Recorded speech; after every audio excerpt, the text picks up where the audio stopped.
You're listening to the Three Angry Giant Fans and a Jet Fan podcast with your hosts Scott, Giant Mike, Cardone, and Jets fan Novak. Listen to us free on Buzzsprout, Apple Podcasts, Google Podcasts, or wherever you get your podcasts from. One thing I want us to all remember and watch for, if this game is close and the Lions have the ball at the end of the game, watch a mistake by Dan Campbell. Something tells me that he has played this riverboat card all year. He's going to get the ball with a chance to go to the Super Bowl, and he's going to get tight and do something stupid. And that's the only reason I wanted to pick the 49ers, because if that transpires, watch a big mistake by Dan Campbell. Yeah, he's going to do some kind of quarterback throwback thing, and some great try to get cute. Yep. At best, they'll lose like 16 yards on it if they don't turn it over. I can totally see that. Fourth and inches, kick the field goal to tie, or fourth and inches and go for it. He's going to go for it and get something like that. Yeah. So that audio is from Jets fan Novak, who correctly called it 2 weeks in a row. First playoff week, he called the score correctly for Baltimore and Houston. And then this week, he threw in that watch for something that Dan Campbell does to lose this game for the Lions if it's close at the end. Dead on. I mean, it wasn't just that. I mean, he actually gave almost what happened as an example. I believe his example was, he pick a field goal to win the game or tie the game, but he goes for it on fourth down and doesn't get it. Yeah. I mean, that was his example of something that might happen. I mean, sounds like a guy who's been watching football his whole life. That's what it sounds like right there. Either that or listening to Cardone all year, who's been complaining about not kicking field goals. Unbelievable. I know we'll get into all that, but Jesus, I mean, it came to fruition, for a championship Sunday. Unbelievable, guys. Yep. And if you've noticed, Andy Reid has been kicking field goals in these playoffs, and look where he is. He's in the Super Bowl. Yeah. We've said it like 3 weeks in a row now. Most of these coaches in the playoffs have tamped it down a little bit, but Dan Campbell, man, just fuck it. You go to the well too often, it's going to come back to screw you, and it did. Yeah. And the Lions, losers lose and winners win, and that's why we have the Super Bowl we have. And we will break that down a little bit further, because I do have some comments about the analytics crew and Dan Campbell. But before we get to that, we are the Three Angry Giant Fans. Your host Scott, Giant Mike, Cardone is back in the fold, and Jets fan Novak. And let's give a shout out here before we get into everything. We're gonna go outside of the country this time. Yes. So hello, Portsmouth, England. Population 208,000. Stop. It's the only. I'm really. Don't do the accent. Lansdowne. It's the only English city not located on the actual mainland, so it's on Portsea Isle, and it's the home of the first dry dock ever built in 1496 for those shipping enthusiasts, and it's also the home of Charles Dickens and Peter Sellers. So the Pink Panther and a magnificent writer. Any listeners to our pod there? Yes, that's where the download came from. All right. Portsmouth, England. They There love my accent, by the way. They're saying it's authentic. Oh, God. Give it a shot, Scott. Come on, just do the rest of the pod in the English accent. Oh, that I can't do. Do one full pod as Lansdowne with a monocle. Lansdowne, and a our buddy. hat. I need if I had the monocle, I think I would work. Yeah. I was a fan of Lansdowne on the Fat Man sheet. He got a lot of grief. I was a fan of his. Yeah.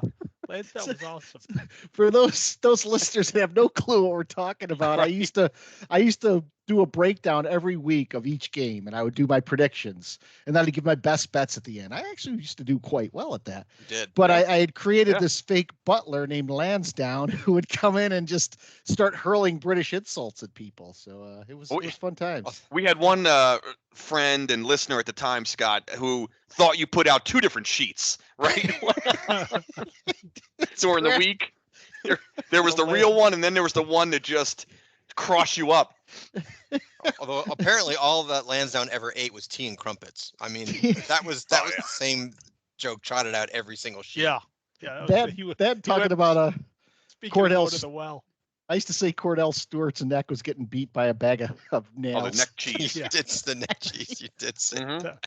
Yeah, No, that's maybe it was Norm Turner's face hit with the bag of nails and the neck cheese from Cordell. The craters.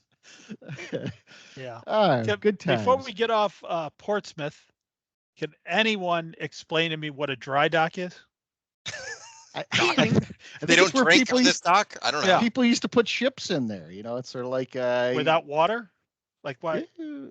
I think that's where you held your ships over the winter or whatever when the weather was inclement, and then put them back in. Oh, okay. Well, that actually makes sense. You bring them in and like lift them out of the water. And... Yeah. Okay. All right. Yeah. Just curious. I believe that's what it is. I'm not a shipping magnet. I got Darren on it. Darren, do some research. So before we break into the breakdown of the games, there were some news on the Giants front from coaching. So Joel Thomas was named the running back coach. Their previous running back coach went to become the offensive coordinator at Syracuse University. Aaron Wellman is back as the strength and conditioning coach. He was here prior. Michael Gobriel is our new special teams coach, and he coached the Jets. He was with the Jets. Gobes, know him well. and then Carmen Basilio is our new offensive line coach. He comes from the Raiders, where their units had improvement over the last 3-4 years. So maybe a bright spot there on the offensive line. I'm thinking, can this be the guy that finally turns it around? Not one of those names gets me excited in there, by the way. Do I know any of these guys? I don't know. There's Aaron Wellman. Who are three people that never been in my kitchen? Wasn't that Clavin's answer to Final Jeopardy? Where he bet it all? Yeah. That's what you just rattled off guys who've never been in my kitchen. I have no idea who these people are. All right. Didn't Trebek come to his house after and apologize? Oh, yeah. There was a technicality where the answer was actually kind of correct. Yeah, his answer was correct. Nonetheless, Alex, they've never been in my kitchen. It's kind of right. Yeah. Wouldn't that be great if you could have the most creative answer to a Jeopardy question and get it right while not being right? Yeah. It's an open-ended answer. Open-ended question. So getting into the results of this weekend, let's start with that Lions game, because just Dan Campbell, I was amazed, and we were talking about this on the text string. I was amazed that during the broadcast, Campbell was not taking more crap for the decision-making that he had. Nope. And even in the days following, a lot of people are supporting Campbell. They're like, well, the numbers, the percentages support going for it there. That's if we've talked about this before. That's like if you're playing like 182 games. When you're playing one game and you need to get to the Super Bowl, what's more important, getting a first down or going up 3 scores? It's going up 3 scores with over a quarter and a half left. And that's the one thing analytics doesn't take into account, or the percentages doesn't take into account. They passed up 2 field goals. They ran a play with 3 timeouts left at the goal line that made them use a timeout. And that was maybe as big of a blunder as the 4th down ones, because that kept them from having a chance to actually stop the 49ers and get the ball back for one last chance. And then, just the whole idea that you have to go for it and be aggressive. I heard him say, this is the way we play. This is what we do all year long. Honestly, I think he meant that as a positive. That's a negative. If you can't change the way you coach in the postseason and you have to win a game, then what does it matter if you're aggressive? If you're aggressive, you're consistently aggressive, you're just as predictable as the guy who's not. Just you have to mix it up. And there you have to take the points instead of the downs. Yeah, it's getting to my pet peeve very early, but it's the one I heard, to your point, Scott. Well, that's who we are. That's who all the reactions, right? All of the analysis. And I'll jump right on the sports media, because you knew that's exactly what they were going to say. Well, Dan Campbell, that's their identity. That's who they are. But it's not who you are, evidently, all the time, 100% of the time, because I went and looked at the stats, and during the regular season, they did attempt 21 field goals, and they also attempted 3 more during the postseason. So 24 times you did attempt a fucking field goal. So it's not who you are 100% of the time. Think about this, guys. Like, we all play poker, like, here and there. Like, do you bluff every single hand? Do you go all in every single hand? No, you pick and choose your spots. Every game takes on a different personality, if you will. To not go up by 3 scores is absolutely inexcusable. And thank God I'm not a Detroit Lion fan. Unbelievable. To go in further on that poker analysis, I just played in a poker tournament this week, and we were close to the bubble, and I had pocket aces, and a guy near me raises, and I go all in, and he's sitting there going, there's only one hand that beats me right now, but he had a pretty big chip stack, and his risk right there was, does he go all in and match me and take a risk there, or does he basically fold, knowing that he can just fold his way basically into the money? And he had pocket kings and laid pocket kings down and showed me, and I showed him my aces. Yeah. Great lay down, but that's exactly it. The book says play pocket aces all the time. If you're Dan Campbell's going all in with those pocket aces, and then he's out of the tournament. And that's exactly what happened. He's out of the playoffs. Campbell coached the second half. It's funny. He kicked the field goal at the end of the first half to go up 24-7, and to go up by 17. The second half, he was coaching like number 2 from Austin Powers played a blackjack hand. When he was hitting on 17, the only difference is Campbell doesn't have a fucking eye patch with X-ray vision like number 2 did. So you can't take away in the analytics the momentum factor, right? Because the 49ers had just gotten a field goal to make it 24-10. If he kicks the field goal, the message is sent, we're just trading scores now. Yeah, so we've gone from we're kicking your ass in the first half. Oh yeah, the second half you're going to score. That's fine. We're going to trade field goals now, or we're going to trade scores. And I don't think the momentum changes there. So you felt it. You felt the second that they went for it and didn't get it. The whole game, the whole tenor, everything changed. And then on that second field goal that he decided not to take, he couldn't do it then because he had already shot his load on the first one. He's like, I can't go around and now cook a field goal because we're the fucking Lions. We don't do that. They also don't win Super Bowls. I know you guys know my feelings on this. You guys just covered it so well, but there's factors, and Novak kind of said the same thing, but if they go up by 3 scores there after, I don't know how much time that was taken out. I mean, I think it was under 10 minutes. So, they'd already taken 6 minutes off the clock, and the 49ers are exactly where the half started. Mm-hmm. So you've got that bag of time you just put in your bank, and now they've got even less time to come back from 3 scores. To not go for 3 scores there is inexcusable. And I think everyone here probably knows as soon as they lined up, every one of us said it was stupid before the ball was snapped, and it would still be stupid if they got it. But if you go up by 3 scores there, a lot of things change. The 49ers, you're essentially taking Christian McCaffrey away from the 49ers until they get the score back down. So even if you assume everything's the same and they don't get the luckiest bounce catch down to the 2 I've ever seen off someone's head, even if that still happens, it's fine. It's fine. You go back and you even kicking another field goal after that would have been fine. You just set yourself up to just be starting to kill clock, and they just refuse to do it. And I think most of the time what I've seen, people are going off on the second one. I don't hear a lot of people talking about the first one, which I think was way more egregious. Mm-hmm. The first one, because you needed the second one because you didn't get the first one. Right. They probably wouldn't have needed that field goal if they had just kicked the first one, assuming, of course, that the guy makes them all. But inexcusable to me. And Scott covered it very well in the beginning of this. When he said, "Look, you gotta."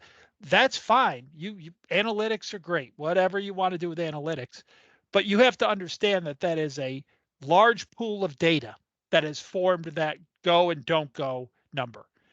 And when you're in one single situation where the risk is even 3 times as much as it is in the regular season, because if that doesn't work and you lose the game, the season's done. It's all over. it's not like you just take an L and move on and say, well, we'll get, if I do that every time, I'll win in the long run. That doesn't matter in the playoffs. There's no, so yeah, I think you guys covered it very well there. And yeah, inexcusable coaching. I was trying to remember another time when actual coaching decisions just changed the winner and loser of a game in the playoffs. I couldn't recall one right off the top of my head, but Dan Campbell is the reason why the 49 or the reason why the 49ers are playing in the Super Bowl, but also the reason why his team is sitting home. Well, I think too, if you look at it, it was one of those things where, again, it's okay to be aggressive, but when you're not aggressive and you dial it back and you still win, that's a change of pace. Remember back when the run and shoot was big? And the run and shoot was one of those offenses. They would get down to the goal line and they didn't have a play for a fullback or to push it in. It's like, you can't coach. All right, you run the run and shoot. You can't put a formation in there every now and then just to run the ball up the middle to get a touchdown. And no run and shoot team ever won the Super Bowl. And part of it's because of that inflexibility. You cannot be so consistent. You have to mix it up. Yep. Dan Campbell is turning himself very quickly. He has to look in the mirror this offseason. But because he's on the path to being a gimmick coach. Mm-hmm. Mm.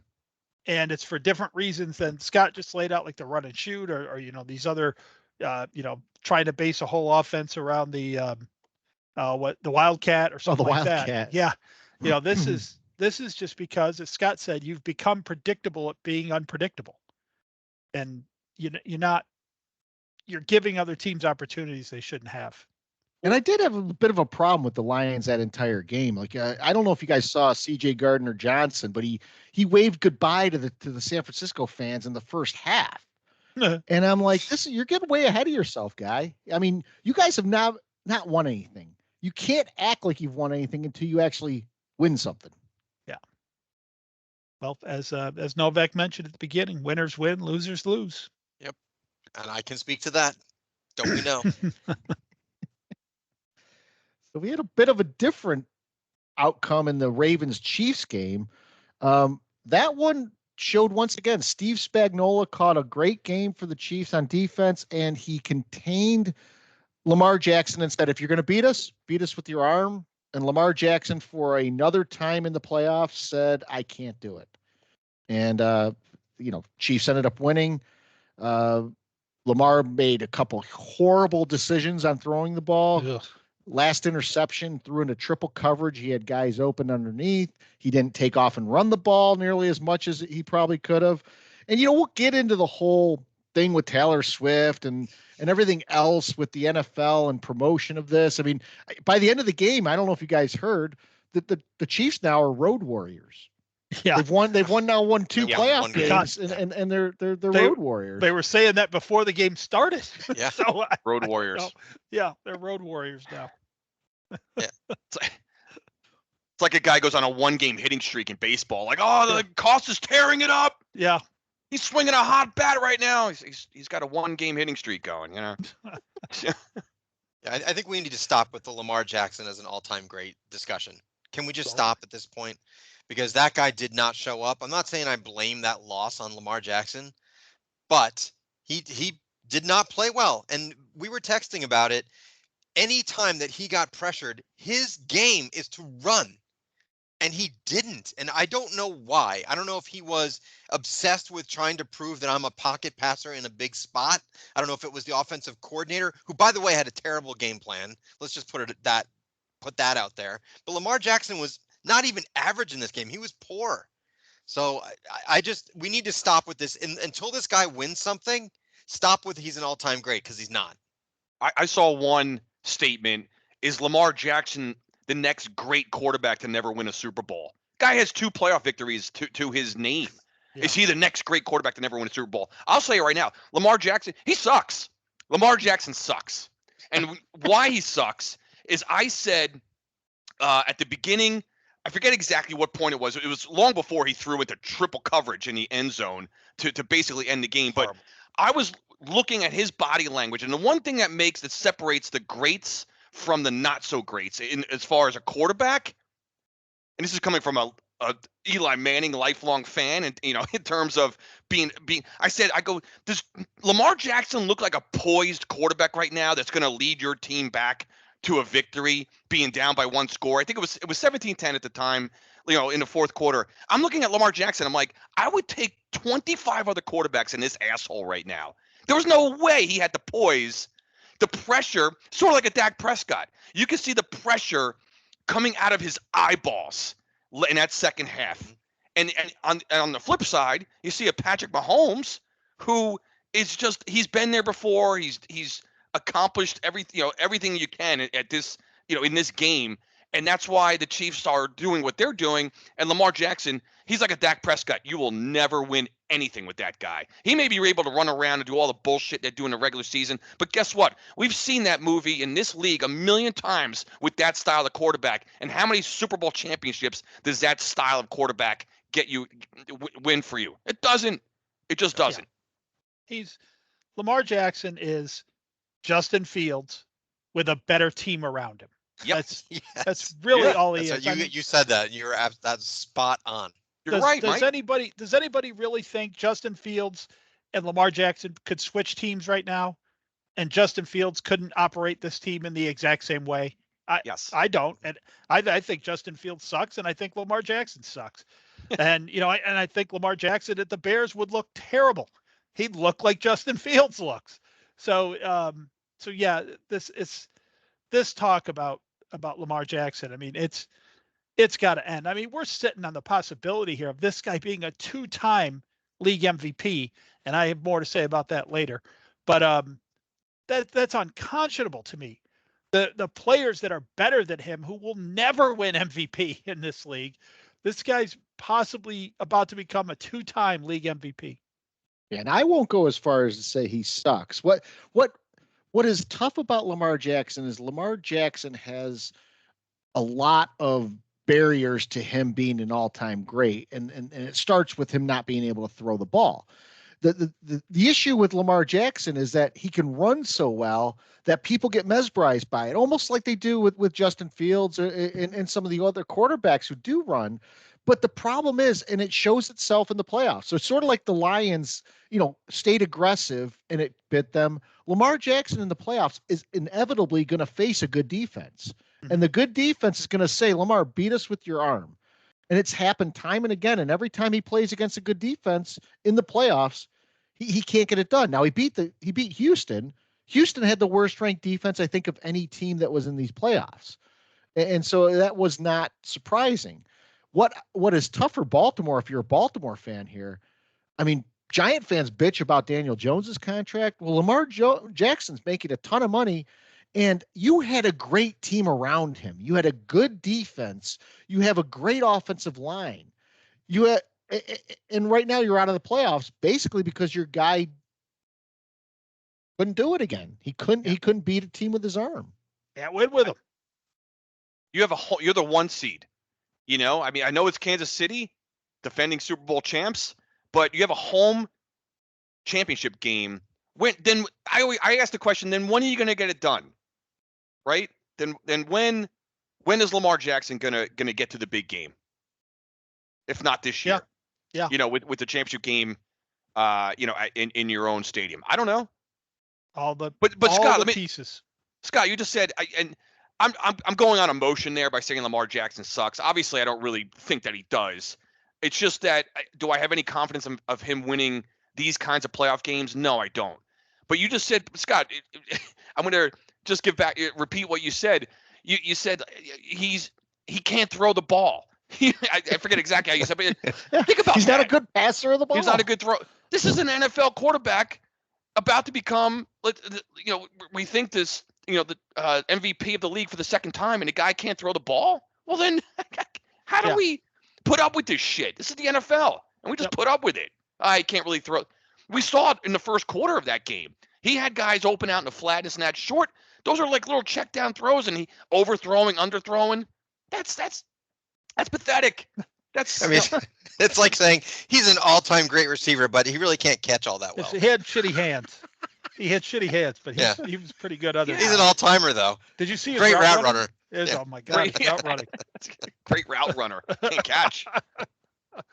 Yeah, it really is something. And Cost made a good point at the beginning about how you're going to face one of these defenses with a great defensive coordinator who's going to be able to keep you in the pocket, and you're not going to win in the playoffs. I mean, that goes back. You guys remember with Michael Strahan, the Giants, whenever we played McNabb, Strahan didn't usually get a lot of sacks. Strahan was the contained man, and he was brilliant at it.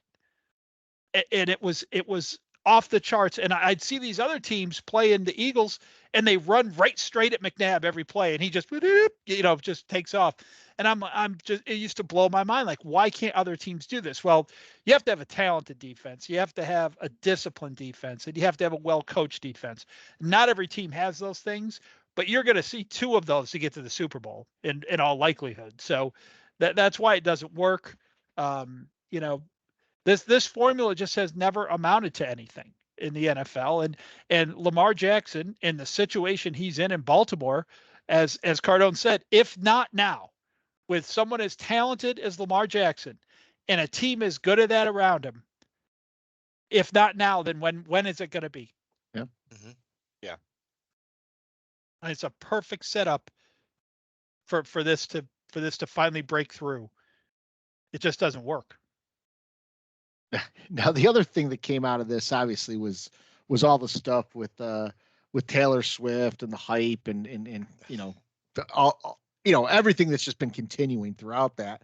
But I'll say this: it's almost flipped to where the people are now complaining more about those that are angry about Taylor Swift. Mm-hmm. They're like, why are people wasting their time talking about Taylor Swift?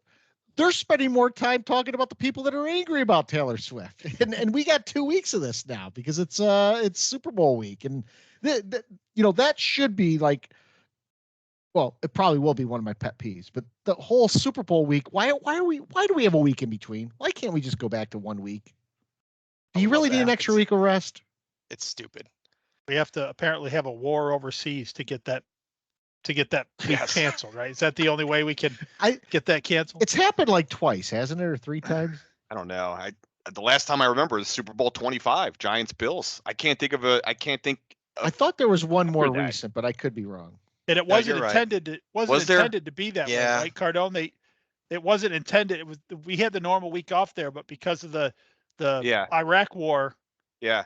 Did we have only a week during COVID? Maybe. Might have been the 9/11 year. Oh, that's a good call, Novak. Because they had to cancel some week 1 games. Yeah. Yeah.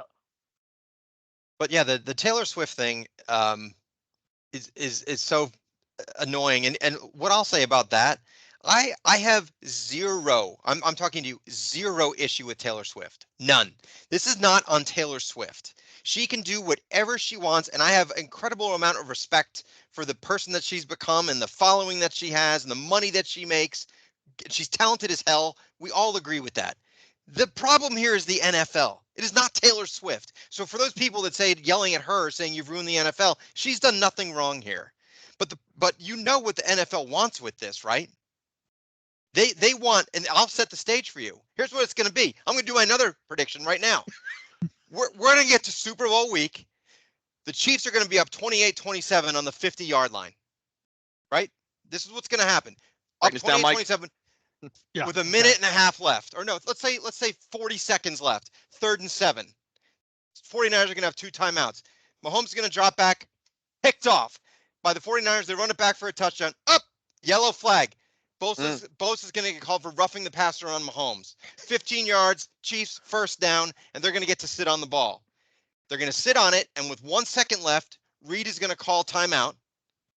Mahomes is going to come running off, and in runs Travis Kelce to take the snap, right? This is what's going to happen. I'm telling you, this is what the NFL wants. He's going to look up into that skybox and see Goodell shedding a tear with a thumbs up. He's going to take the snap and give new meaning to the term kneel down. And that she's going to come running out, and he's going to propose to this person. Confetti flying on down, and all of a sudden, I'm telling you, you're going to hear this shit playing over the loudspeaker. Oh, shit. I love this prediction. And I lost God, speaker. But I'm telling you, that's what the NFL wants. They want to turn like this, the combination of Hollywood.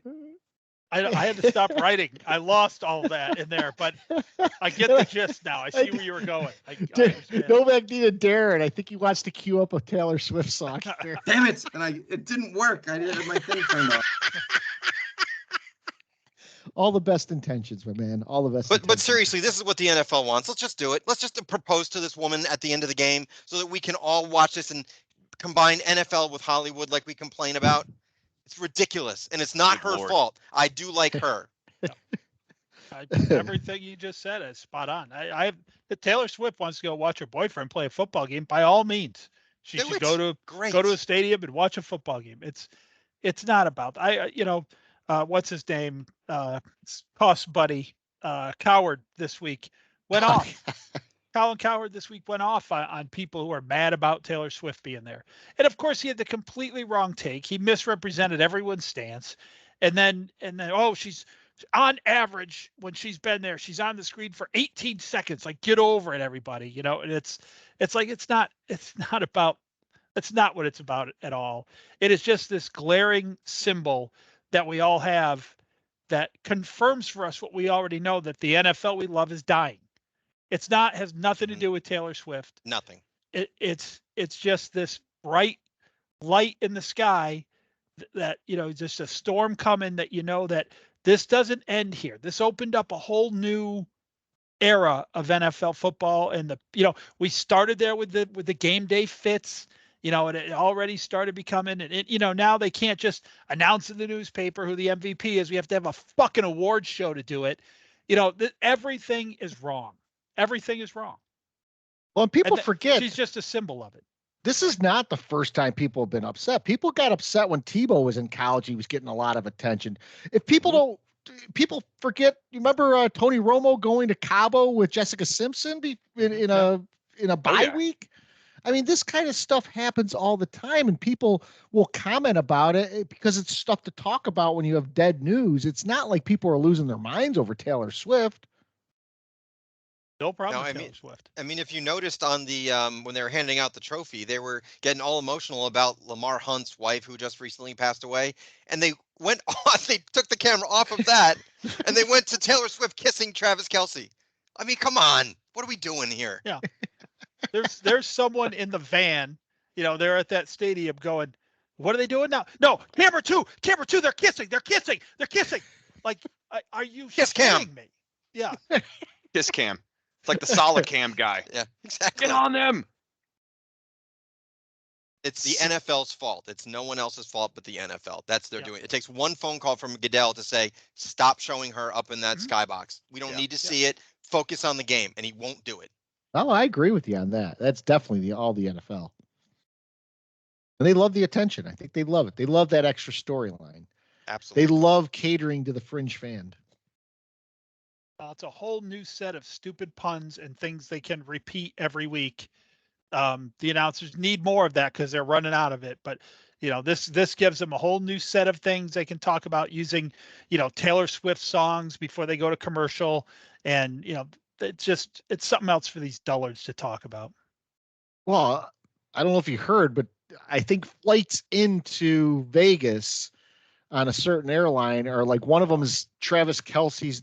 It's like flight 87. The other one is like flight. It's like a conglomeration of her albums when they have a number in them. Like she have 19 or 24 or something like that, 29, whatever it is. So in other news, locally, we got to hear a lot about Greg Olsen being out as Fox's lead analyst probably next year, and Tom Brady stepping in.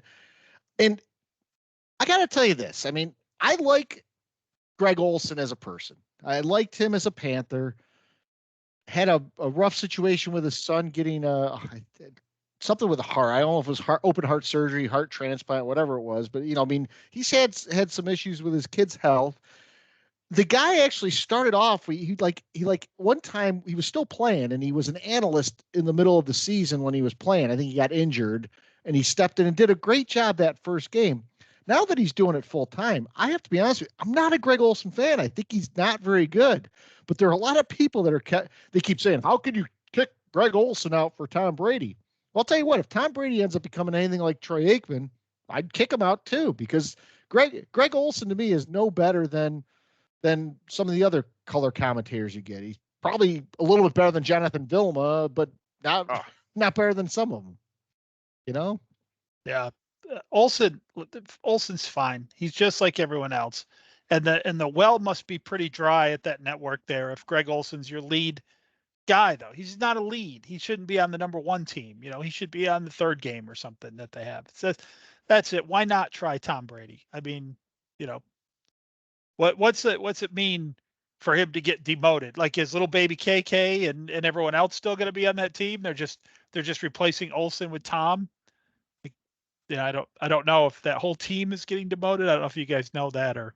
I don't know that. I did lose a little respect for Olson because he did an interview locally and they asked him about, are you going to stay with? No, he's like, no, I want to be the number one guy. I deserve to be the number one guy, he said. And then someone asked him about being a coach. You know, would you sign up to be an assistant coach for these Panthers? He's like, no. He goes, if I coach, I want to be the head guy. So those kind of statements sometimes rub me the wrong way because you have to earn it. You can't just, if Greg Olson steps into a team and becomes the head guy, what does that say about all those assistant coaches that have put in work and have done the job? We saw that with Jeff Saturday, didn't we? Yeah. Last year. Guys doing nothing. Next day of the head coach of the Colts. Like, what the hell?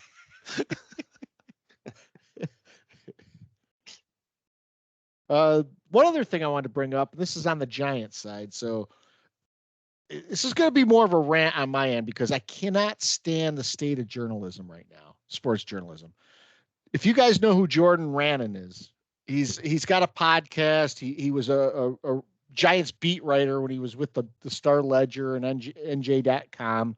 He's since moved to ESPN, and in the last several years, he's one of those guys that you just consider to be like a clickbait guy. He goes for views. He doesn't really care about substance. He basically prints falsehoods.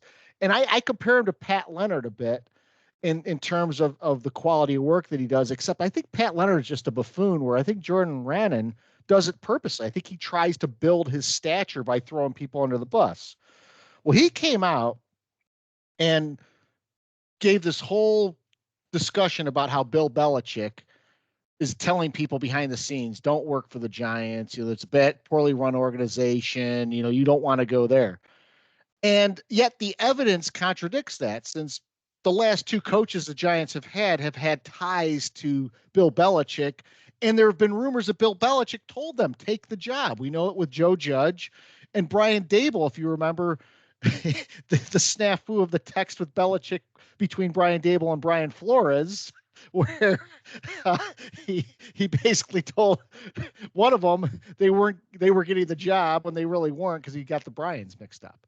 But it's to me, it's like when a guy is on the beat and he's writing falsehoods and he's got a podcast where he's spewing shit too. We're not journalists, and we have better integrity than this fucking clown. And I don't like it because he ends up getting clicks. He ends up getting mentioned. He ends up getting retweeted for some of the shit that he puts out there. And then you got a whole set of Giant fans going, Belichick hates the Giants, man. No wonder he hates the Giants. We suck. We're run poorly. This is a complete figment of this guy's imagination. Every shred of evidence over the past, since he left the Giants and went to Cleveland, contradicts that statement. And you guys saw the two bills. The two bills. The two bills. He's in the Giants locker room crying. I mean, and then refused to go into the Jets locker room. But, God, he did. I was hoping you didn't bring that up, but yeah. But yeah, and you brought up the stuff with Daboll and the stuff with Joe Judge and other things we've heard over the years about the Maras consulting with him in coach searches, and it just, other than to just say it without citing an anonymous source, get out of here, man. Just get out of here. You're just saying something that, it's like a conspiracy theorist. You say something and then they tell you to prove it. I don't have to prove it. You're the one saying the crazy shit. You have to prove it, Conspiracy theory.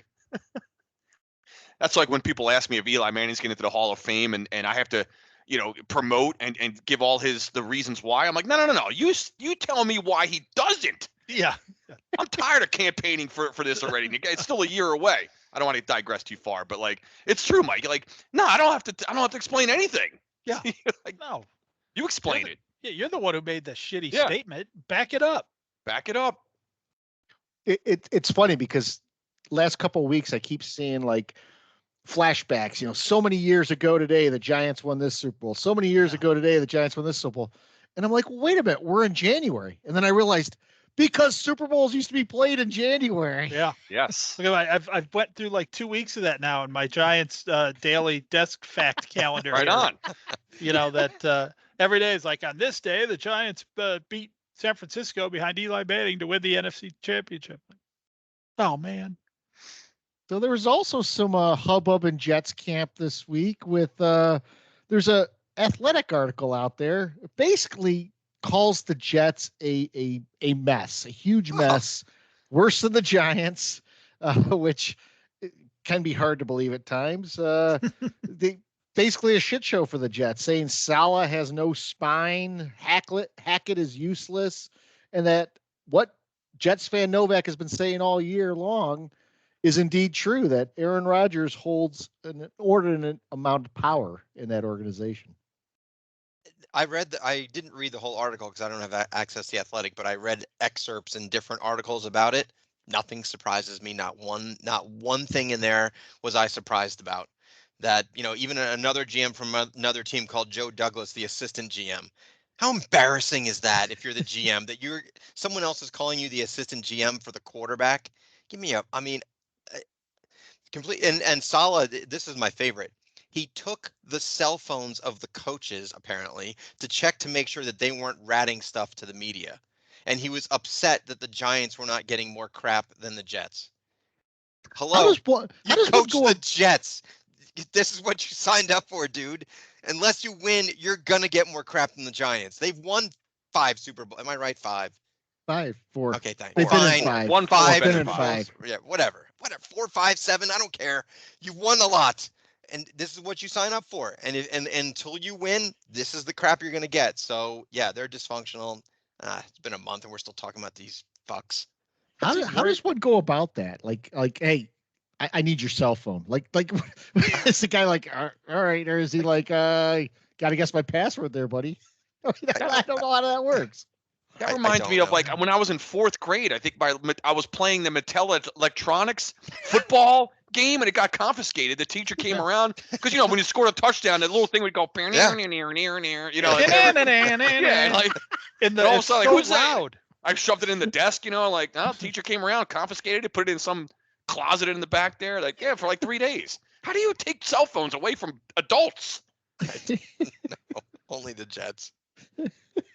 Yeah, that's man. Novak, that is this Jet franchise, like it is unbelievable. It's the stories and the sideshows and the distractions and the dick. It's just insufferable, man. If nothing else, it's added some color to the pod, right? I mean, yeah, true. Oh, no doubt. No doubt.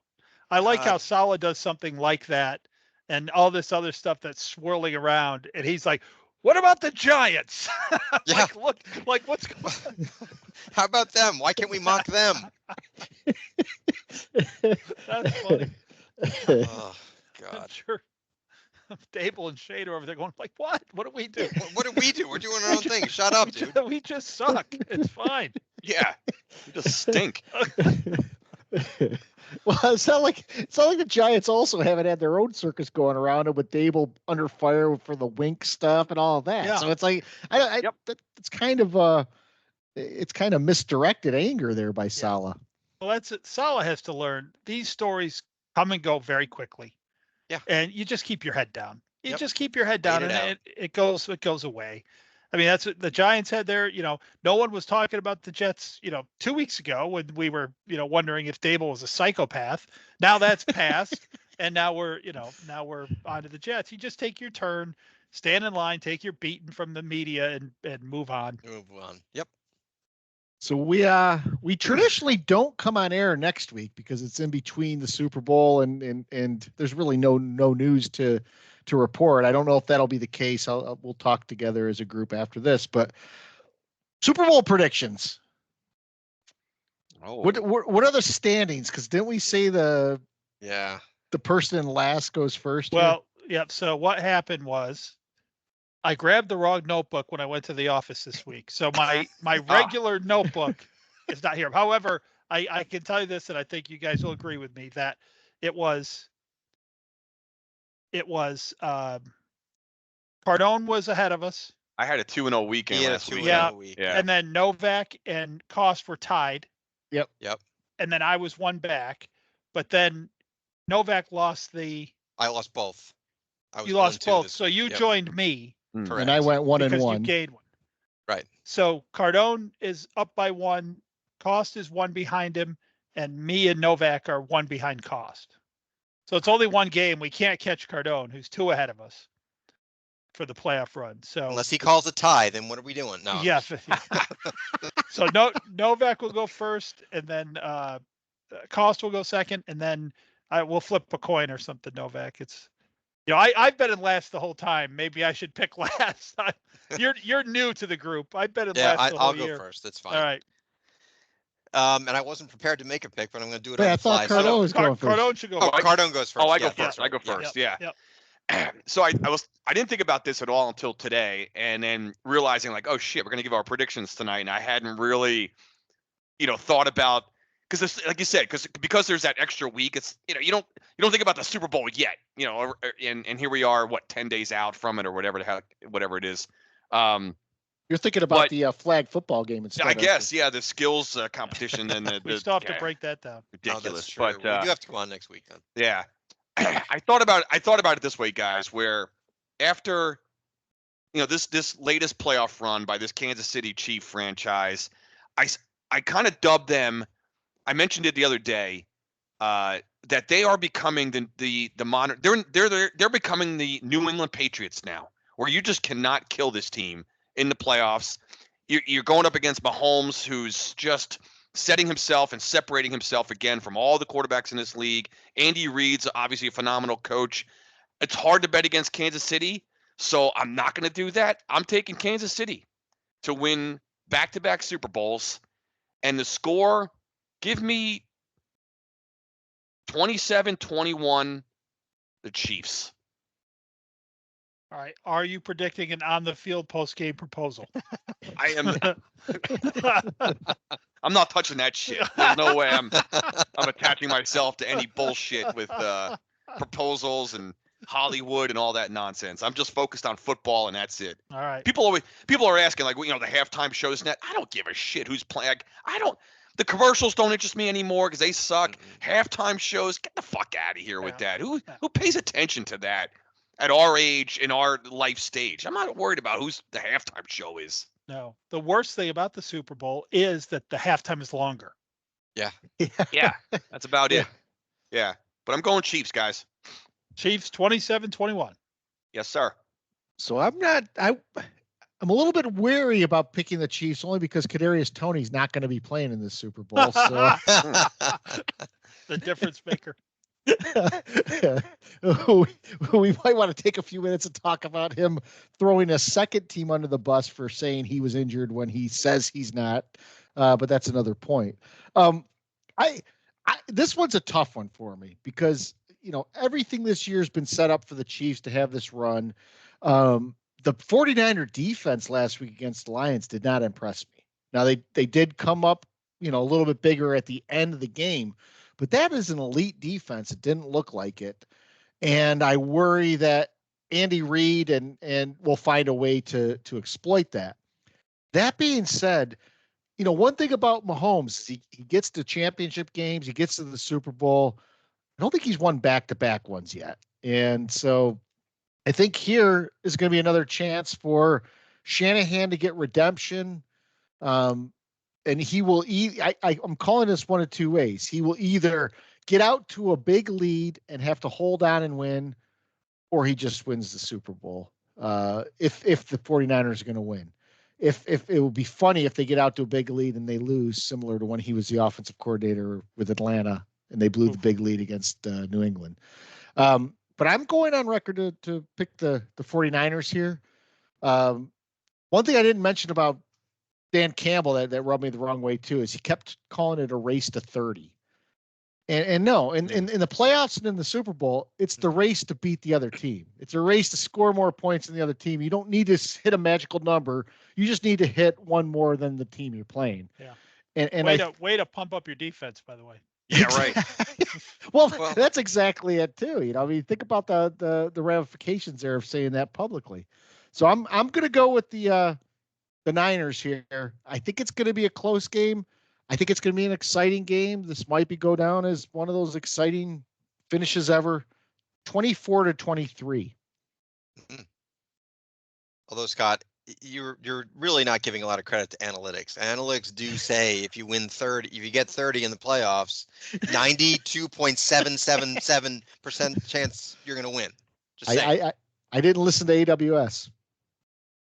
Got to get Darren on that. Darren's going to be busy. He is. He's got a lot of catching up to do for the homework. Super Bowl. Yep.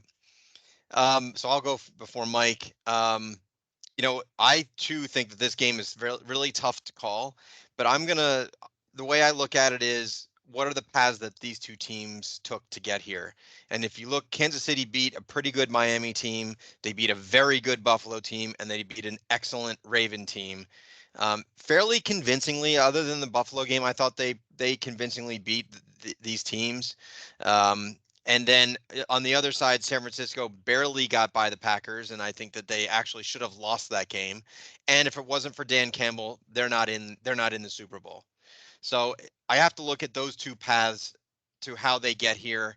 And then I start thinking about, okay, who do I envision being up there on that podium accepting the trophy? And I cannot under any circumstance see John Lynch and whoever the owner is it still Eddie DeBartolo? I have no idea. Who up on the stage getting this trophy. I think it's going to be the Hunts up there saying that goofy speech that they always do. So again, the winners win, and I think the Chiefs are going to win this game, and I'm going to say 31-21. 31-21.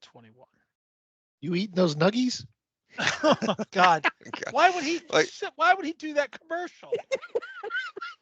That's like last year when Terry Bradshaw called him over. He's like, "Come on over here, big guy." Basically, "Come on over here, fat ass. Let's give you this trophy."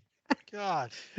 Every time I see that commercial, I cringe. Like, why, Andy? Why would you sit there for that commercial? I don't get it. The nuggies. Oh.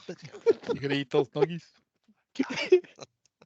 So, I will take Novak's assessment, which was very good, and I'll just say, to me, it always seems like the team that fought and scratched and clawed in the playoffs that makes the Super Bowl and wins it. Very rarely anymore, in my opinion, see someone just sort of cruise right through it all. So Andy Reid is still Andy Reid, and he's a heck of a football coach. But one thing has never changed about Andy Reid is winning, losing, or tied, that dude abandons the run halfway through the second half. And since Kansas City's kind of been his dream team to coach, because when you got Patrick Mahomes, that you can abandon the run if you'd like to finish out a game. However, I don't know if this year's version of Patrick Mahomes, and like we talked about last week, the Chiefs being a little bit more well-rounded, the offense kind of down, the defense kind of up. And but something tells me this year that this game is going to be close, and Andy Reid's going to stop running the ball, and the 49ers are going to take over in the mid third quarter through the fourth quarter.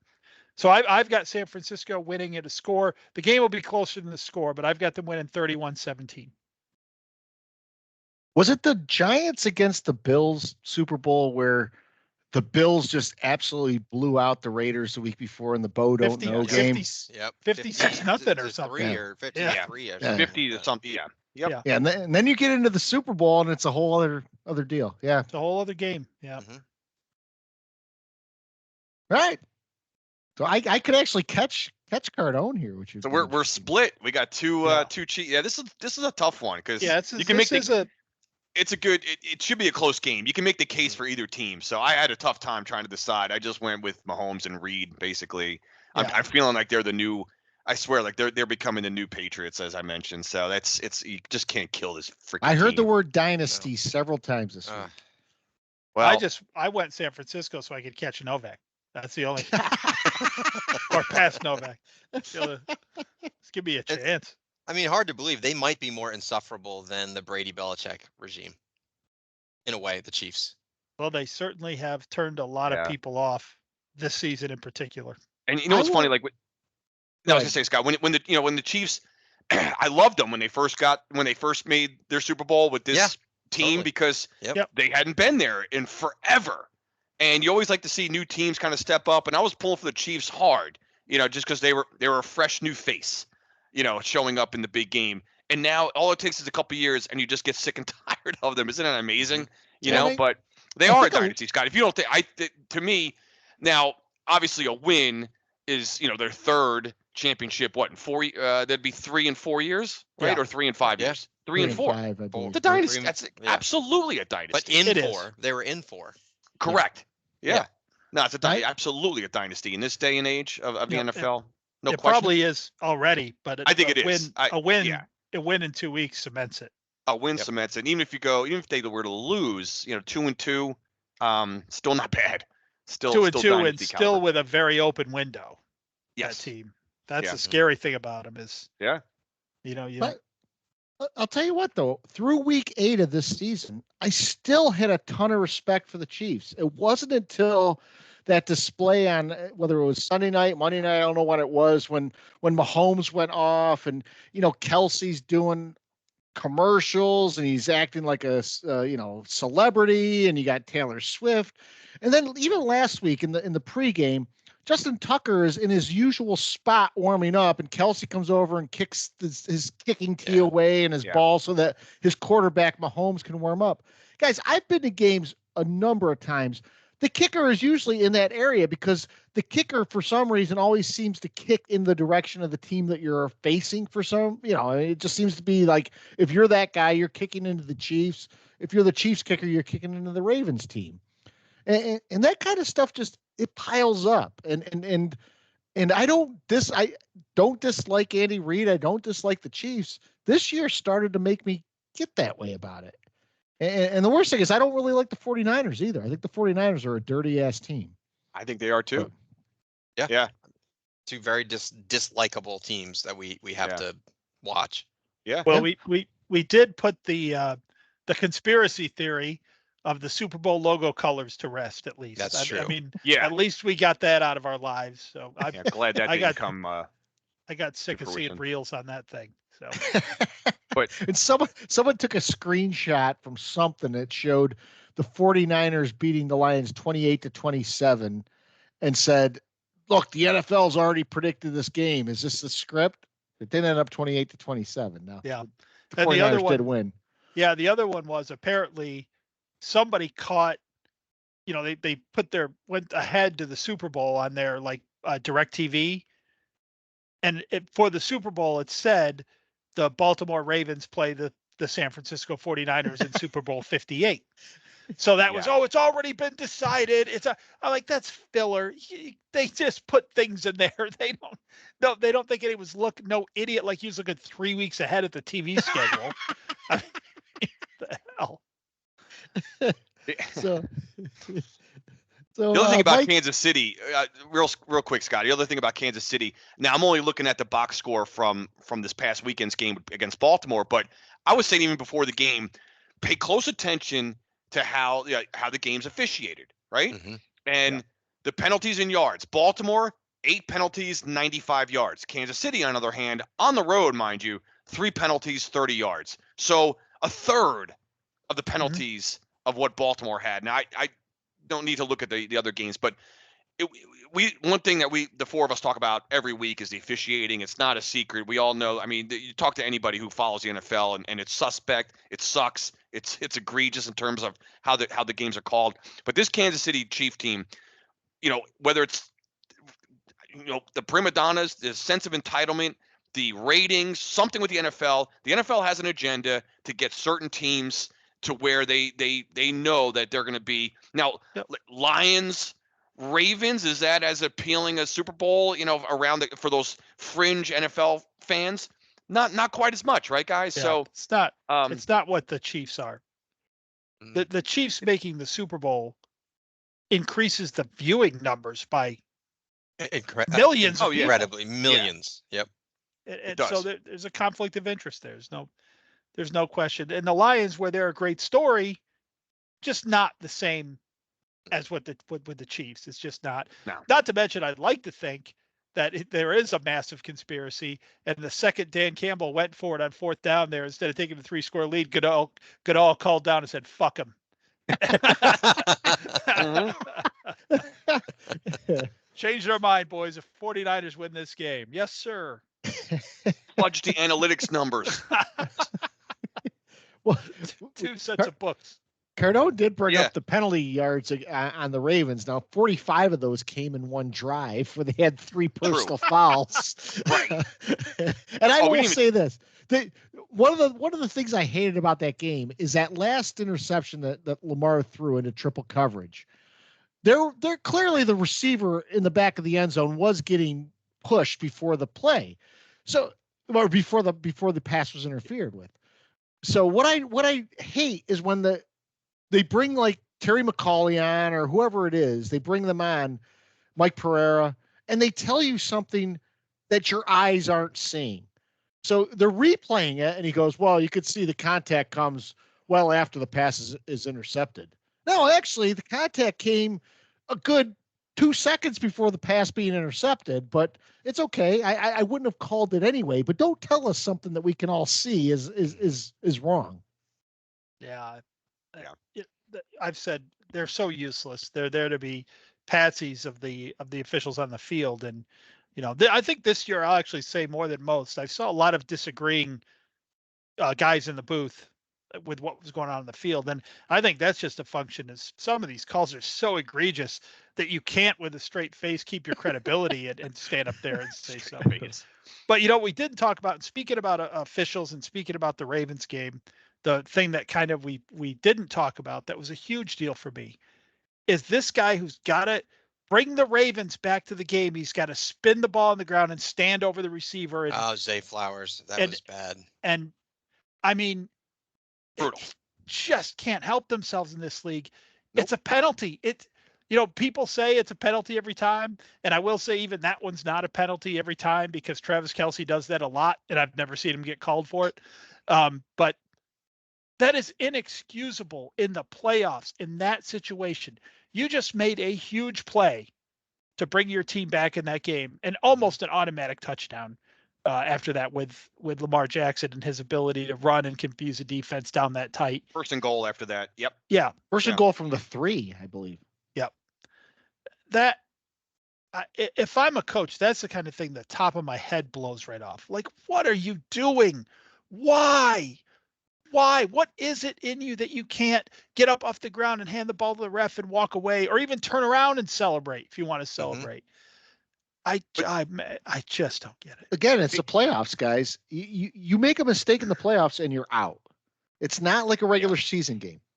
Well, a couple things we didn't talk about, and like I didn't make them. I wasn't thinking of them as pet peeves, but I was just about to say, I'm like, we haven't talked about Zay Flowers yet, and then he's getting consoled by Odell Beckham of all people, of all assholes. He's being consoled by him. And then in the other game, Reynolds dropped. That's a drop on that fourth down. The first. Yeah. So we were beating up Dan Campbell, rightfully so. But Reynolds drops that ball, and then later in the fourth quarter drops that crossing route on a third down. That was a third down play, right? I believe they were forced to punt after that. Yep. And he's getting high five from Dan Campbell coming off the sidelines. Get the fuck out of here. Where's the old days of a guy grabbing the guy, be like, get in the game, man. Wake up. Let's go. Give him like I know he's a human being and you drop balls, but that's one where instead of why can't you just have a coach one time just grab him by the face mask and be like, let's go. Come on. Why not? Yeah. Yep. Now, a couple of the angles I saw on that fourth down play, I don't know if I'd consider that a drop, but that crossing route one is a drop, and it puts them in scoring position. Yep. So the 4th and 2, Scott. I don't know. I mean, anytime I know the ball was behind him a little bit, but again, as a professional wide receiver, I still feel like that's one you got to haul in. The greats haul that one in, and he obviously was messed up about it because of it's still. I think it affected him mentally on the drop on the crossing route. One. It was still in his head. Yep. Kick a field goal. He doesn't have that. About that. Right on. Another thing that might have changed. So, Mikey, pet peeves? Yeah, I got 2 this week, and I'm kind of forced to go with one of them. I think they're both really good, but I'm going to go with the second one because of the timing of it. Because I want to get this out there before the ESPN has their award show, and we find out who the MVP is for the NFL. So my problem with MVP this year is, and not just this year, since they've gone to the awards, NFL honors, whatever it's called. So first of all, I'm reading this article, and it says, the finalists were determined this year through the AP's revamped voting system, which asked voters to rank their top 5, right? So I'm reading that, and I'm like, okay, are we going to talk about why they revamped their voting system? It's so like the fucking Oscars, we can have, and the winner is, we can put everyone's name up there and show a highlight and show their clip from a movie, and then we can open the envelope, and the winner is. So that's the first thing. I mean, they're trying to act like, the AP just decided they're going to revamp the voting system this year. Bullshit. There's a reason why. It's to be more Hollywood, like everything else.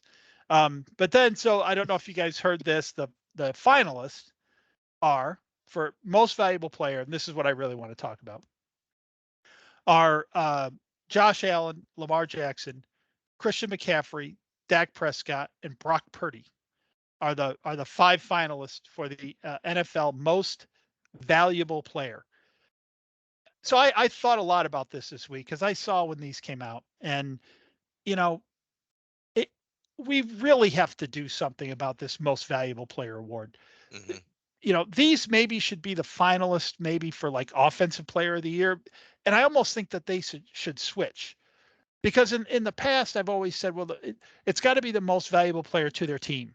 That's what that means. And that's why you could be 8-8, in my opinion, or I guess 8-9 these days. And you have an MVP candidate. You should be able to, technically, because it's the most valuable player to that team. But I thought about it another way this week, and I think this better defines what an MVP is. So 2 things would happen if, and I'll use a guy on this list that I think deserves to be on the list, and that's Christian McCaffrey. So I thought of it, if you're an MVP, 2 things would happen. The first thing is, if you left the team, they're discernibly a worse team than if you're on it. And the second thing is, you could go to any team in the league and make them discernibly better. So I think if you're a player and you can think about that player and they check those 2 boxes, then there's an MVP candidate. That's a guy you think would be an MVP candidate. The other guy on this list who I think belongs on it is Josh Allen. I think the Bills are dog shit without Josh Allen. And I think he could go to almost any teams, save the Chiefs and a couple others, and make them a playoff team.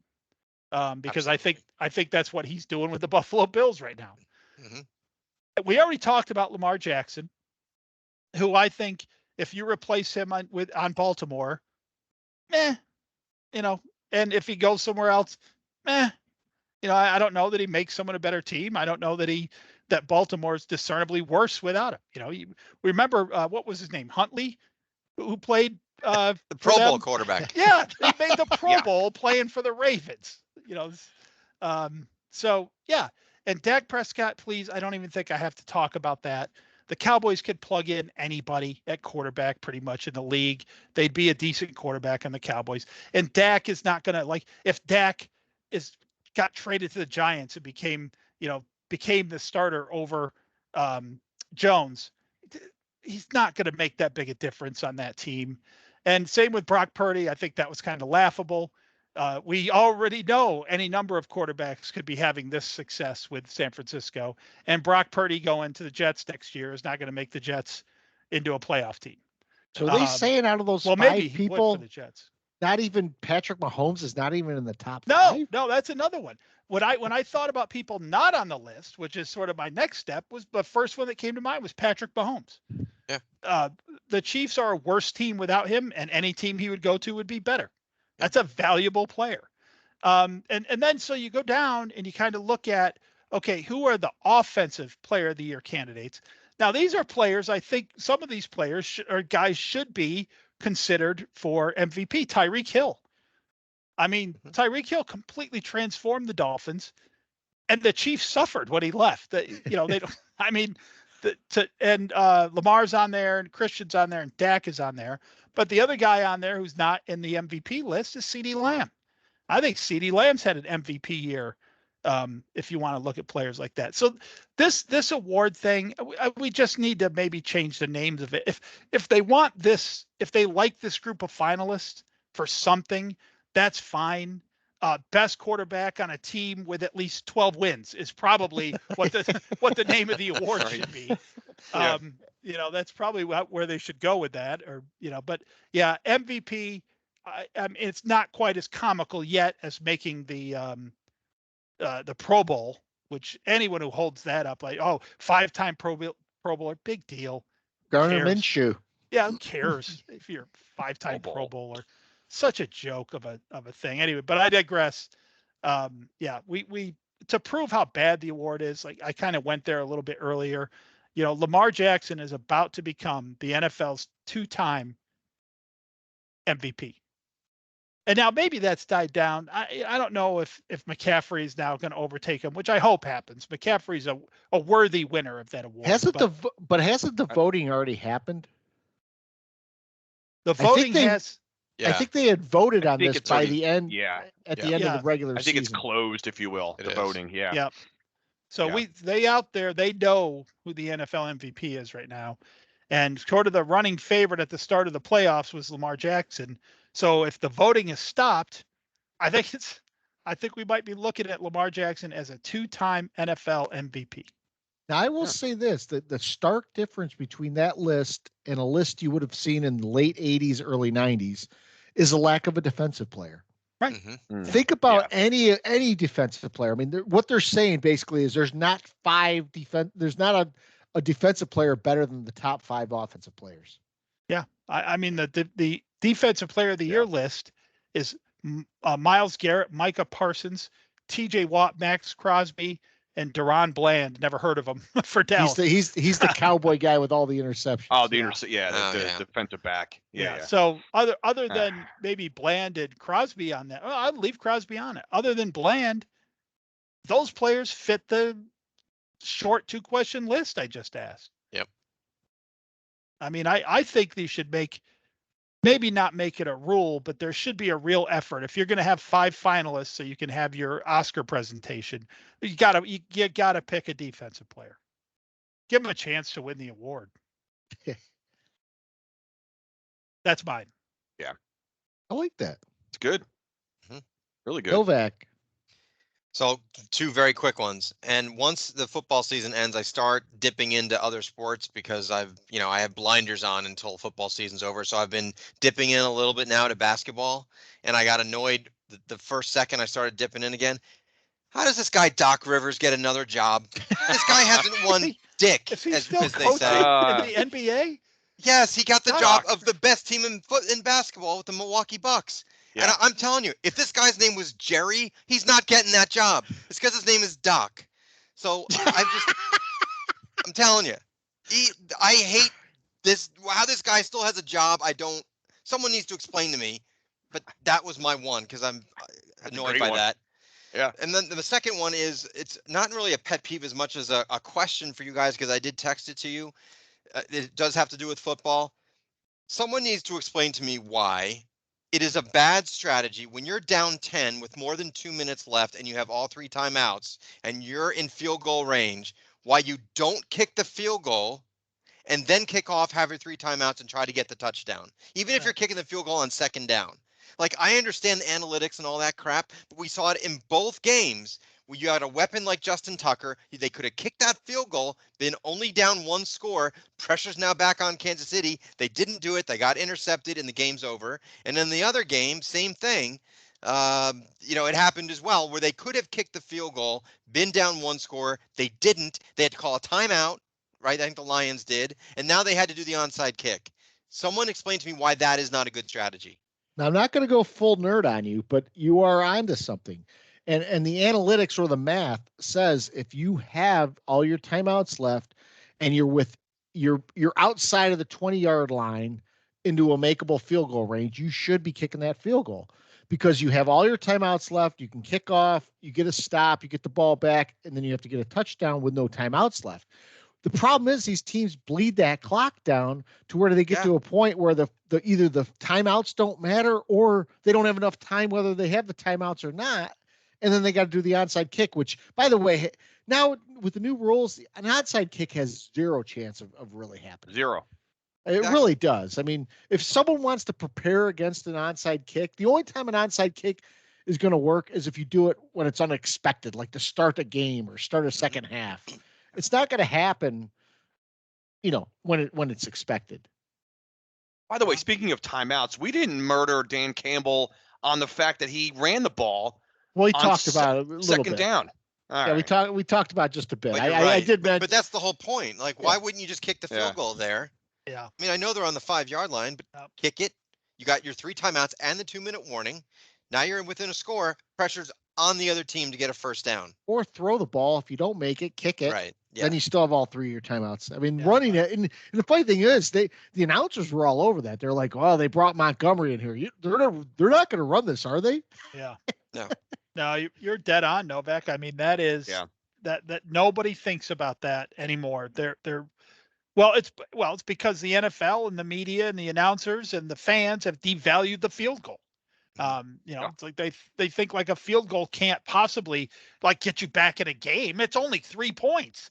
How in the world can that happen? So at that point in the game, time is more important than points. Because you got to get 2 scores. Absolutely. So why not conserve the time, kick it, 3 timeouts and the 2-minute warning? You could potentially get the ball back with a timeout in that scenario. And if a coach would argue, well, there's no guarantee we make that kick. Well, if you miss the field goal, the game's over anyway. Exactly. Like who cares? I mean, and that yardage down there. Let's say if you have a really good kicker, you're kicking a field goal from the 35 in. That 35 to the end zone, you very rarely get something over the top down there and that close. That is going to be a grind to get that ball to the end zone. If you're going to get something over the top, you're going to do it from the 50 or out. Yep. And it's, it's just you're just running the clock out on yourself. You said second down, Novak. I do it on first down. That's what I'm saying. Why not? The minute that, if we ran a play and I had a receiver get out of bounds at the 30 for a 1st and 10 in the exact same situation, I'd say field goal right now. Yep. Go kick the field goal. There's a minute 58 left. We have all of our timeouts. They're going to need 2 or 3 first downs to salt this thing away. Let's do it now and get within a score. Yep. That was good one. Yeah. Cardone. That was awesome. I had one earlier that we already covered. It was so I'm going to bypass that one. I have a backup here. I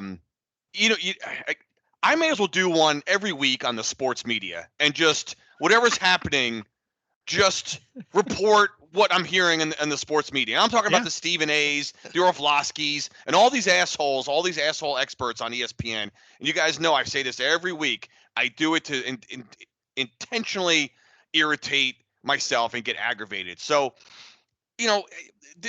this week, and it's been going on really all season with Brock Purdy. And the guy, all he's done, and I know, Mike, you just said, he's in a certain system, and it's one of those things, again, where, does a guy have to apologize for winning? Nope. So my favorite statement or question, if you will, on the screen this week was, did Purdy put all the criticism to bed? What criticism? Why is the guy under criticism? He's in his second year. The guy's Mr. Irrelevant. all he's done is win. You can put it on the system and the players around him, but like I always say, you still have to go out and perform. You still have to play. You still have to do all these things.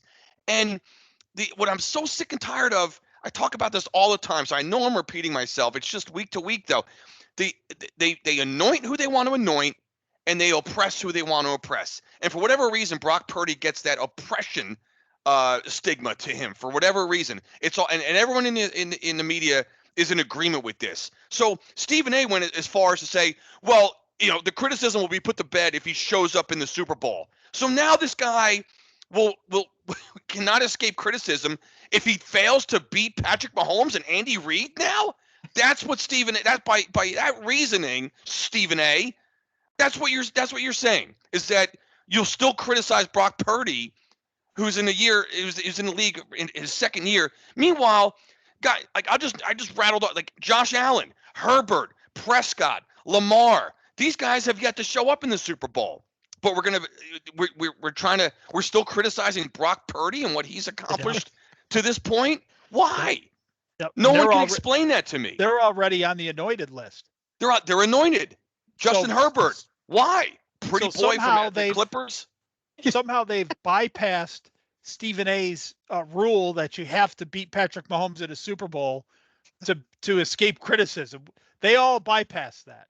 I don't understand, guys. I really don't. And I don't have any additional love for Brock Purdy and the San Francisco 49ers, but you just got to appreciate what this guy's done so far in his early career. What in the world should this guy be getting criticized about anything? We know the numbers.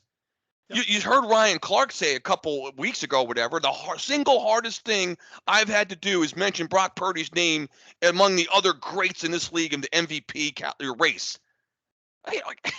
Go the hell, RC, Ryan Clark, you asshole. You got to be kidding me. He has the numbers to even back it up, let alone he had the 1 seed. What more is he supposed to do? So, it's amazing, guys, because the flip side, we all know what would happen. If Purdy does win, it's going to be, how the hell did Patrick Mahomes lose to Brock Purdy? And Mahomes is going to be, maybe he's not the GOAT. Maybe he's not as good, the greatest of all time. Mahomes can't get it done. He's not as good as Brady. It's unbelievable, guys. And this week it just happens to be, I'm sitting here having to listen to criticism about Brock Purdy. It's unreal. Why? It's just, it doesn't make any sense. It drives me crazy. You're right. Mr. Irrelevant has only made 2 championship games in his career and is going to a Super Bowl, and he's taking shit for it. He's taking shit. Yeah. But Mr. Irrelevant just beat a number 1 overall pick in the draft. That's right. So the dead last pick in the draft just beat the very first pick in the draft, and he sucks. I wonder if that's ever happened. I don't think it has. That was actually a stat I saw this past week. know. I didn't pull that out of thin air. I had that one queued up on my list here. That's a good one.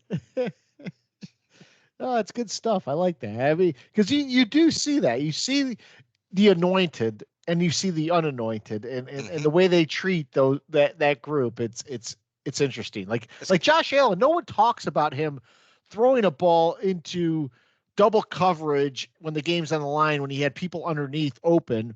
They just talk about him being a gunslinger. He's going for the win. Yep. When Brock Purdy does that for the first time in a Super Bowl, Brock Purdy, you can't make that decision. That doesn't happen. You can't. Which, by the way, he probably won't, because he does make very good decisions with the football. So, another thing. Furthermore, though, like, what drives me crazy in the media. Another thing, Varnaghet. Is that the opinions become unanimous with all these schmucks. That's what I don't understand. Like, you hear, like you say, I just throw Josh Allen. Like, Josh Allen, he's a winner. He's this. He's puts the team on his back. He does all these things. No one says, hey, you know what, guys? Actually, Josh Allen, I don't trust this guy, or I don't see that extra, ingredient that needed to get to this. Everyone just is in agreement. So how come we're not hearing anybody on the Brock Purdy, bandwagon to say, you know what, guys, I completely disagree with all this criticism. Guys just getting it done, man. You don't hear that. It's just, and that's why these guys, they always say we. I'm always barking at the TV. Or like, well, we this. I'm like, who's we? Like, are you talking about yourself? The collective hive mind. The collective we. On I the hate flip everybody. side, you do get some takes. So like people are like, is Brock Purdy just a game manager this week? And they're showing clips on Twitter of him throwing that ball to Ayuk that literally bounces off the defender's helmet. I mean, that's about one of the luckiest plays you're going to see. You know, it's like exactly. Now he might be a game manager, but I don't care. He's in the Super Bowl. You know, winning. I'll tell you this. Go ahead, Cardo. No, I was gonna say I didn't pick him. I picked the Chiefs to win, but it's not gonna be because Purdy is not playing well. I just think the Chiefs are gonna outplay. I think my only reasoning is just the Chiefs have that dynasty tag that's just hard to beat that team. But 49ers are not gonna lose because Purdy just doesn't know how to throw the ball around the stadium. It's just. We talked earlier about how, these quarterbacks who are run first quarterbacks have never won a Super Bowl. And, you put Josh Allen in that category too, although he's tried to pull that run first thing back a little bit. But you know who has won multiple Super Bowls? Game managers. Yeah. Yeah, they have. So yeah. Yeah. Joe Flacco, Brad Johnson, Trent Dilfer. Yep. These guys have Jeff won Hostetler. Super Bowls. Jeff Hostetler. Yep. You bring Joe Flacco up. Joe Flacco and Trent Dilfer are two guys who played on that Ravens team with a solid defense, a solid offensive line, and a good running game, and won. Whereas Lamar Jackson, same as Lamar, exactly. Right? Because you know why? Because Flacco and these guys, they were ridiculously poised and in control of that offense those seasons that they went on those runs. Lamar Jackson has the emotional intelligence of nothing. So he does. That's why. It's a big reason. It's not the only reason, but it's a big reason. Yep. If a quarterback loves your talent enough to go and try to win a game with it, if the coaches of Baltimore had, and I love the coaches for Baltimore, by the way, but if they had told Lamar Jackson, listen, we're going to run the ball today a lot, and we're going to ask you to throw some passes today. We're going to make them as easy as possible. We're going to get guys open in the flat for you. We just need you to manage this thing. Baltimore might be in the Super Bowl right now. It's amazing where people use game manager as a curse on somebody, as a bad thing. Yeah. But all Brock Purdy did is sit there while make the team as the last pick of the draft, sit there while everyone around him got hurt, and the coaches handed him the ball and said, "Hey, let's see what you got. Do the best you can." And he goes to the NFC Championship game. Now he comes back this year and he wins the NFC Championship game. Now we talk about all the time about quarterbacks getting too much credit and too much blame, but you can't deny the fact that he's there. Yeah, can't. He's there. All they need is someone to distribute the ball to those weapons. That's it. Yep. He can do it. He can do it effectively. And by the way, at the end of the Lions game, Purdy had some pretty big runs when he tucked the ball and ran that were clutch too. Sure did. Yeah. The criticism of Purdy is too much. I don't think he's a league MVP, but to criticize him is too much. Yeah. So my pet peeve touches upon one. This is going to be quick because we do have a couple questions from Peacock, but we talk about this every year, and it's the whole. My pet peeve is just basically this week. It's that week in between now and the Super Bowl, because this is the time the players have to be present, but you have like jackasses from like Turkmenistan asking questions, or the guy from Zamunda. So are you going to kick the oblong ball through the big H to win the game? And it's like, you got to answer these questions. And it's like, what's going on? The entire time that we're spending this week could just be put into game planning time and you play the Super Bowl. I don't understand why we have a week in between. It's never really made sense to me. And for the players, it has to be pure hell because these guys have to be there, but they have to subject themselves for hours at a time to these ridiculous questions. And you know what? They get fined. Remember Marshawn Lynch Oh yeah. He famously was fined a few times for refusing to deal with this shit. I don't know how they do it. I really don't. Did he do an interview with his helmet on or something one time? Yeah. A la Ricky Williams. He did a lot of different things.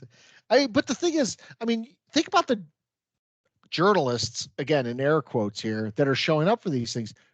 The four of us could be journalists at these events. We have better credentials than some guy from Croatia that shows up writing for the Zagreb Times that's asking questions. We'd be a lot funnier than some of these losers out there, that's for sure. Yeah. Hell yeah. The Super Bowl coverage, I think the worst part of it is that it spreads over, it leaks over into, like, the news programs have, news, weather, sports. Well, it bleeds over into the news section. Yes. And so you have people who, like we always say, these guys know nothing. They're the sports media. Imagine what the other people know. They don't know anything. And so it just turns into a freak show. And every player on every team and every coach on every team would rather just play this Sunday and get it over with. Let's just go do it. Oh yeah. That said, I'm pumped about the flag football game. So you guys can say all you want, but I'm going to dive into this weekend. I can't wait. So say what you want. I disagree with Scott on this. Is Peyton Manning going to make a coaching blunder error like he did last year? It's going to get out coached by Eli. Who's going to tear their ACL in this game? Yeah. Like Robert Edwards, wasn't that guy's name that did it on the beach? On the beach. Yeah. God. Yeah, they should play the Super Bowl right after the championship games and then take a week off and then do the flag football. Yeah, so that we could have some Chiefs and 49ers in the game. Right. Matt, I'd love to see Christian McCaffrey in that flag football game. That would be awesome. I think he'd be great in dodgeball. Probably would be. So we had 2 questions from Peacock. So is this our the new Peacock segment? I tried to name it the Peacock download. The Peacock download. Here we go. Unfortunately, I think Novak's being left out of this because he did ask which Giants Super Bowl win was the most satisfying. We know which of Novak's Super Bowl wins was the most satisfying. Let me think about that one. Yeah, I'm going to go with Super Bowl 3. So for me, I go back to that. Look, they've all been great. I love that we beat the Patriots twice, especially in the 18-0 year. But the very first one against the Broncos will be the one I will take away just because it was the first. It was the time we built up in the 80s. It's almost like we built up to that moment, and then that moment happened. So for me, it's always that first win against the Broncos. It's a tough one because as soon as you finished reading the question, my immediate thought went to Super Bowl 21, the first one. That's my favorite Giant team of all time, hands down, by far. But then I started thinking immediately, well, shit, what about 42? We beat the Patriots, undefeated team. But I don't know, something about that 86 team actually even edges out for me the New England, the first New England, championship. So I'm in agreement, Scott. That 86 Pasadena, the first championship, Giants hadn't won anything in 30 years, I think at that time. First Super Bowl, it's Super Bowl 21. My favorite team. Yeah. So this is a tough question actually for me because they have all had their satisfying moments in them. Obviously what you guys just said about 21. 25 was great because it was just like they had no chance to win, right? I think they were bigger underdogs in that game than the first Patriots game, or it was really close. And just to beat another team in New York, and just of course the epicness of the game. So, I think I'd say that is probably from gun to gun, that's the best game for me, 25, but I don't know if it's the most satisfying. To me, I almost think that the last one was the most satisfying because we still had critics after 42. Lucky, helmet catch, blah, blah, blah. And just to go out there in the second one and just really look like the better team on the field for most of the game, although through a couple spots, to me, that was almost like a satisfying validation moment. That was like, you fuckers, it wasn't a fluke. Mm-hmm. And we did it again. Even against, there were so many people that week. I remember Scott and I laughing about, oh, Tom Brady's got a different look in his eye. I'd be afraid if I were the Giants, and just the way that, whole thing went down, the validation. One of the most satisfying things about 42, which was the first Patriots one, was Tom Brady was really cocky before that game. He was less cocky before the second game, which would make sense. But Plax said we're going to beat him 20-17 or something, and Tom Brady was like, "Yeah, you're only going to hold us to 17." Yeah, right. And then we did. Yeah. So that that kind of thing was pretty awesome. But yeah, I think if you just use the word satisfying, I'm going to go with the last one, because it just really, out of the 4 Super Bowls, that was the one where I felt the most aggressive after. I was like, all right, of course, then I'm like, this is the start of a dynasty. Sit down. Well, you're right about the Buffalo one, because if you go back to the Bronco game, we were favorites. You go into the Buffalo one, and like I brought up earlier, Buffalo had just destroyed Bo Jackson and the Raiders, and everyone's like, Buffalo got the K gun. No one's got a chance against the K gun. They're going to score 45 points against the Giants. And so it seems like the last 3 that we've played, we've been, severe underdogs in. So in a way, there's always a satisfying feeling about winning as an underdog. Yeah. I think had I been alive through that all of that 30-year period before 86, I think you'd have to pick that, because that would just be like, but in some ways, I don't know if you guys felt this way, but after 25, I remember Scott and I talking specifically about this, and then we revamped it after the Patriots win. I didn't know if we'd ever win one again, guys.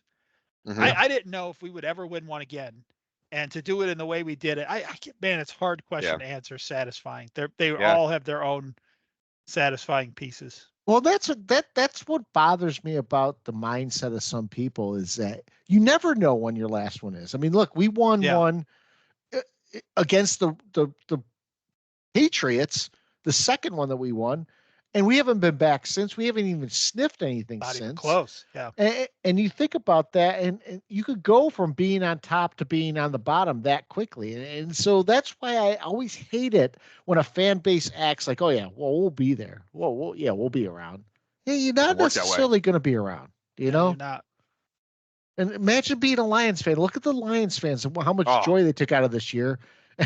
Another reason, like Dan Campbell, I mean, he fucking ruined the hopes of a whole city, basically. Yeah, he did.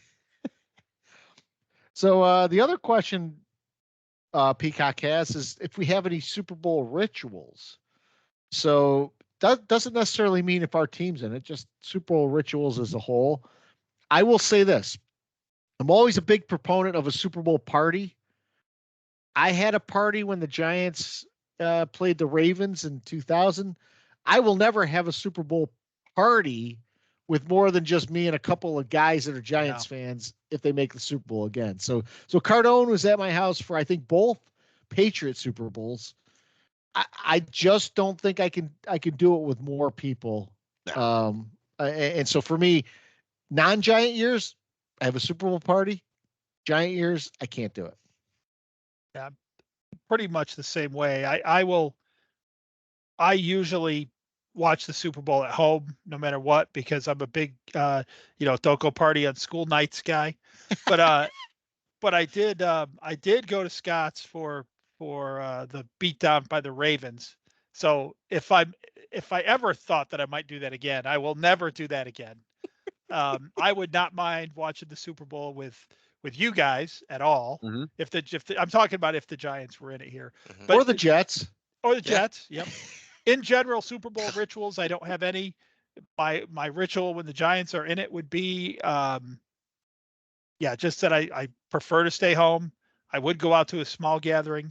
For Super Bowl 42, I allowed some friends of ours to come over because they weren't Giants fans. They weren't Patriots fans. I figured that would be fine. It was just a couple. Well, they ended up unannounced bringing their cousin and his wife, and the cousin shows up in a Tom Brady jersey. So I was like, oh, this is bad. This is really bad. But that worked out, so maybe that's okay. But yeah, I will say this. I'm sorry. No, I was just gonna say I will say this. I make chili every year for the Super Bowl, so I do a good pot of chili. I'm sorry. I just want to put an end on mine, Novak. I'm sorry. Yeah, go ahead. I do keep a bottle of champagne in the fridge at all times in case any team I like wins a championship. So, I think it was like, I don't know how old the bottle was. I just opened when Michigan won, but I've since replenished it and it's waiting there on the Giants now. So. No, my only ritual is I usually wait on the pregame until they inevitably show Namath running off the field, wagging his finger, and then I cry for like 2 minutes. But that's at pretty much every Super Bowl Sunday. So that's about it. Cardone? Well, I'm kind of like you guys, like where I have to be at someone's house. I can't remember the last time I went out to like a sports bar for the Super Bowl, and it's just a disaster. Oh, no. It's just so that's one that you definitely have to take in either at home or, like you said, a small group too. It can't be. One of the things that drives me crazy is when you go to like a large Super Bowl party and there's people that don't know football. They're just they're in and out of the room. They're not even watching the game. You're having to explain like what's going on in the game itself. That's brutal. It's like the most important football game of the year, and there's people that have no idea what's going on. The only ritual I don't have like a food ritual or anything like that. One thing I do like to do is at some point, like maybe early in the day, I will pop on the NFL Films soundtrack and listen to John Facenda's voice, and because like the NFL Network is always running, they run like the highlights of every Super Bowl. So what I like to do is watch, especially the Giant ones. I'll make sure and rewatch the Giants Super Bowl highlights because NFL Network will run, what is there now, 57 of them, as far as highlights, and they run from 1 to 57. So I like to just sit down and catch some of the old highlights of the old Super Bowl games, and I got to listen to like Facenda in the background. So I'll do that. Yeah, strong. Yeah. So my wife will say her lasting memory of a Super Bowl is still when Cardone and I were together watching the Giants beat the Patriots for the first time, and he jumped into my arms at the gun. Grown men. And two grown men. I'm holding him up. Yes. And she's like looking in bewilderment that two grown men are being in an embrace at this time. We were light as feathers right there. We were literally on cloud nine. And I think it wasn't only the three of us at that time. I think it was. I think you were there. I think the rest of here's the thing. Whenever I have a party, company tends to leave at halftime. They watch the halftime show and then they go. Oh. So I almost think at that point it was me, Cardone, and Steph still there. That was it. Yeah. Yep. It is. I don't know what it is. Grown men, no affiliation to this team other than we decided one day we liked them for whatever reason. Yeah. But that's just an awesome day. I mean, when your team wins that Super Bowl, man, that is something. Sorry, Novak. That's right. It's okay. Yeah. By the way, I contacted Darren is working on some NFL Films music to play us out after Scott's done with the goodbye. So I got it queued up, ready to go. NFL has approved this music. Right on. You guys got anything else for tonight, or can we go right to the music? Let's go to the music. Let's go to the music.